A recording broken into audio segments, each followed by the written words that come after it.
បាទបានសួស្តីពុកម៉ែបងប្អូនថ្ងៃនេះដែរខ្ញុំមានមុខម្ហូបមួយមុខដែលវាមានរសជាតិឈ្ងុយឆ្ងាញ់គឺសម្លត្រីពោម្ជូរគ្រឿងមុខម្ហូបមួយមុខនេះគឺជាប្រភេទត្រីពោដែលវាមានខ្លាញ់ច្រើនហើយយើងយកមកស្លម្ជូរគ្រឿងបងប្អូនហៅស្លម្ជូរគ្រឿងស្លឹកអំពិលអញ្ចឹងបងប្អូនមានត្រីពោបងប្អូនយកមកស្លម្ជូរគ្រឿងវាធ្វើឲ្យរសជាតិត្រីហ្នឹងឆ្ងាញ់ប្លែកយើងត្រីពោយើងអាចស្លម្ជូរគ្រឿងជាមួយស្លឹកអំពិលនិងម្រះព្រៅយើងបុកគ្រឿងមកបងប្អូនយើងបុកគ្រឿងបែបរំដេងស្លឹកក្រូចយើងដាក់ជាមួយប្រេងឆាមកបងប្អូនយើងកំពងជាមួយនឹងគ្រឿងបងប្អូនមុខម្ហូបនេះយើងស្លបែបធម្មជាតិបងប្អូនយើងដាក់តកួនក៏បានយើងដាក់ជាត្រប់ជើងខំក៏បានដែរបងប្អូនណា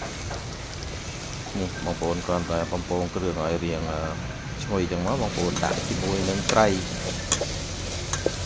ពោគឺស្លម្ជូរគ្រឿងត្រីពោចឹងបងប្អូនអានេះយើងថែមថយជាមួយប៊ីចេងបងប្អូនប៊ីចេងស្ករយើងដាក់ចូលជាមួយហើយមកដើម្បីឲ្យវាគ្រឿងនោះវាចូលផ្សំគ្នាហើយយើងទម្លាក់ជាមួយនឹងសាច់ត្រីចូលបងប្អូនធ្វើដូចខ្ញុំទៅវាធានាថារសជាតិអេបងប្អូនណាអានេះយើងត្រឡប់ចូលគ្នាអញ្ចឹងបងប្អូនយើងឲ្យវាមានចូលជាតិនេះគេហៅថារងាស់យកទឹកមួយយកទឹកពីរពោះមុខម្ហូបនេះគឺវាធ្វើឲ្យអ្នកអាចក្លែមជាមួយនឹងវិញ្ញាក៏បានដែរហើយជាមួយញ៉ាំបាយបងប្អូនអាចញ៉ាំបាយក៏បានដែរអញ្ចឹងបងប្អូនអញ្ចឹងធានាថាមានរសជាតិអេមនេះត្រីយើងក៏ចាប់ផ្ដើមចូលជាតិបដាហើយបងប្អូនអាចមើលបាននៅលើការធ្វើពីដើមដល់ចប់បងប្អូនគ្រាន់តែមើលវីដេអូរបស់ខ្ញុំពីដើមដល់ចប់បងប្អូនអាចធ្វើបានចំពោះត្រីពោគឺយើងស្លម្ជូរគ្រឿងគឺថាលេខ1បងប្អូនណាគឺឆ្ងាញ់លេខ1អានេះយើងចាក់ជាមួយទឹកតែថាវាខុសហើយវាខាស់ទឹកហើយវាចាក់ទឹកយើងទឹកដែលលាងត្បាល់លាងគ្រឿងហ្នឹងយកទៅដាក់មកហើយបន្ទាប់មកទុកមកស្ទុះពុះ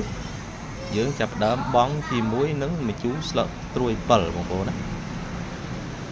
ត្រួយ7ធានាថាអេថ្ងៃនេះយើងដាក់ម្ជូរប្រសាំងបងប្អូនណាខែនេះសាំងសម្បូរដែរប៉ុន្តែភាគច្រើន